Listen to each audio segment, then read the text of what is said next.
I-PAC মামলায় মাত্র 20 দিনেই ইডির কার্যত ভোল বদল।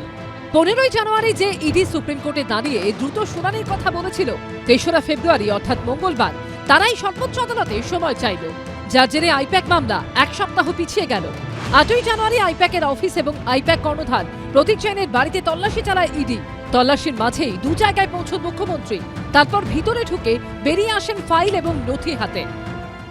So my hard disk, phone, hard disk, all they are collecting. এই প্রেক্ষাপটে মুখ্যমন্ত্রীর বিরুদ্ধে চুরি ডাকাতির মতো অভিযোগ তুলে আদালতের দ্বারস্থ হয়েছিল এনফোর্সমেন্ট ডিরেক্টরেট।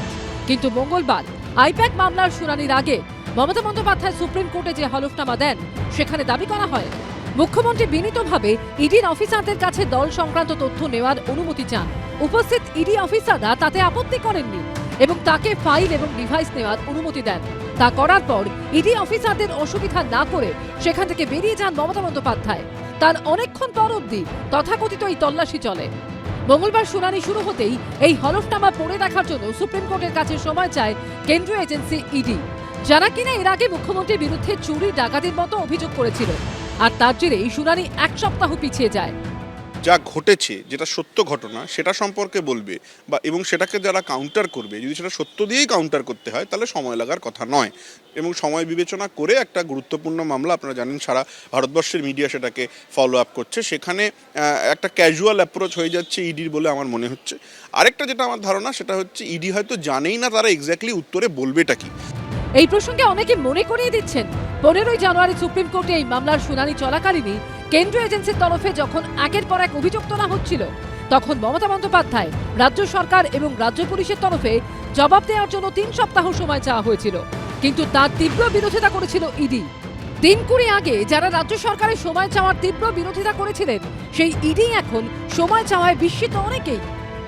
যে কাউন্টারটা স্টেটের শুক্রবার ফাইল করার কথা ছিল, সেটা গতকাল ইভিনিংয়ে স্টেট সেটাকে সার্ভ করেছে এবং সেই কাউন্টারেতে স্টেট একটা এই রিট পিটিশনের মেনটেনেবিলিটি পয়েন্ট চ্যালেঞ্জ করেছে। তার কারণ হচ্ছে যে এই একই বিষয় নিয়ে কলকাতা হাইকোর্টে একটি মামলা পেন্ডিং আছে। হলফনামা তো নির্দিষ্ট সময়ের মধ্যে জমা দেওয়া হয়নি। মামলার পরবর্তী শুনানি হবে 10ই ফেব্রুয়ারি অর্থাৎ আগামী মঙ্গলবার। বিজেন্দ্র সিংহ, সৌভিক মজুমদার ও ব্রতদীপ ভট্টাচার্য রিপোর্ট, এবিপি আনন্দ। আইপ্যাকে তল্লাশির সময় হস্তক্ষেপের অভিযোগ তুলেছিল ইডি। মুখ্যমন্ত্রীর বিরুদ্ধে চুরি ডাকাতির মতো অভিযোগও তুলেছিল তারা। তা নিয়ে হাইকোর্ট সুপ্রিম কোর্টে গিয়েছিল ইডি, দ্রুত শুনানির আর্জি জানিয়েছিল।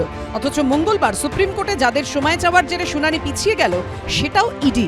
আর মমতা বন্দ্যোপাধ্যায় দিল্লিতে থাকাকালীন এই ঘটনাকে হাতিয়ার করে ফের বিজেপি তৃণমূল সেটিং এর অভিযোগে সরব হয়েছে সিপিএম। আগের দিন বললো ডাকাতি, আজকে বললো সময় চাই, ন্যাকামি। মুখ্যমন্ত্রী দিল্লি গেছেন, নির্বাচন কমিশন ঠমিশন বিষয় না। এখন দিদি মোদি সেটিং কত স্পষ্ট, পারলে দিদির লোকেরাও বুঝুন, পারলে মোদির লোকেরাও বুঝুন, একেবারে স্পষ্ট। ফলে কদিন আগে ছিল ইডির ডাকাতি, আজকে মুখ্যমন্ত্রী বলার পর সেটা হয়ে গেল 7 দিন সময়। এই আইপ্যাক মামলাতে ইডিকে বারবার দ্রুত শুনানির জন্য উদ্যোগী হতে দেখা গেছে। 9ই জানুয়ারি তুমুল বিশৃঙ্খলার জেরে স্থগিত হয়ে গিয়েছিল তৃণমূল আইপ্যাক তল্লাশিকাণ্ড সংক্রান্ত মামলার শুনানি। এরপরই ইডি দ্রুত শুনানি চেয়ে কলকাতা হাইকোর্টের ভারপ্রাপ্ত প্রধান বিচারপতির দ্বারস্থ হয়েছিল। সেই আর্জি গৃহীত হয়নি ঠিকই, তবে দ্রুত শুনানির জন্য সেই উদ্যোগটুকু নিয়েছিল ইডি। এরপর 15ই জানুয়ারি সুপ্রিম কোর্টেও দ্রুত শুনানির কথা বলেছিল ইডি। সেই ইডি কি মঙ্গলবার কিছুটা পাল্টে গেল? পাল্টালো কেন? বিশেষ কারণ? ভোট সামনে বলেই কি তদন্তের গতি ধীর হয়ে যাবে? জল্পনা গুঞ্জনের মধ্যেই ফের সেই দিদি মোদি সেটিং এর গন্ধ পাচ্ছে কংগ্রেসও। আরে তোমরা যে অভিযোগ করেছো, সেই অভিযোগের শুনানিতে পাল্টা কোনো মিথ্যা কথা মমতা বন্দ্যোপাধ্যায়ের উকিলরা বললে তার উত্তর দিতে 7 দিন সময় লাগে। বাংলার মানুষ দেখুন বিজেপি এবং তৃণমূল কংগ্রেসের সেটিং, বাংলার মানুষ দেখুন নরেন্দ্র মোদী এবং মমতা বন্দ্যোপাধ্যায়, তৃণমূল কংগ্রেস, ভারতীয় জনতা পার্টি এবং আরএসএস, এরা কয়েনের এপিট আর ওপিট। তৃণমূল এবং বিজেপি অবশ্য এই অভিযোগ মানতে নারাজ। মমতা বন্দ্যোপাধ্যায়কে যেখানে যে পাল্লা দিতে পারছে না, সে একটা সেটিং তত্ত্ব এনে ফেলছে। সুপ্রিম কোর্টও সেটিং, এটা কোনো কথা? ইডি সেটিং, লড়ছে তৃণমূল, বিজেপি ডিস্টার্ব করছে ইডিকে দিয়ে, আর সেটা একটা আইনি প্রসেস চলছে। তার মধ্যে একদিন আর একদিন ডেট, হিয়ারিং, টাইম নেয়, এটা আইনের প্রসেস। এখানে সেটিং শব্দটা আসছে কোথার থেকে? 7 দিন 7 বছর নয়, 7 দিন সময় নিয়ে যদি জোরদার লড়াই দিতে পারে সেটাই হবে ইতিহাস।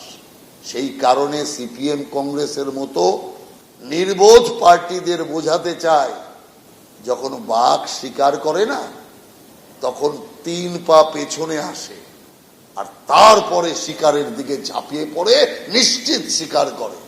মমতা বন্দ্যোপাধ্যায় যখন দিল্লিতে, তখনই সেটিং অভিযোগ ঘিরে তরজা তোলপাড় ফেলল রাজ্য রাজনীতিতে। কৃষ্ণেন্দু অধিকারী, বিটন চক্রবর্তী ও দীপক ঘোষের রিপোর্ট, এবিপি আনন্দ। এবিপি আনন্দ, এগিয়ে থাকে, এগিয়ে রাখে।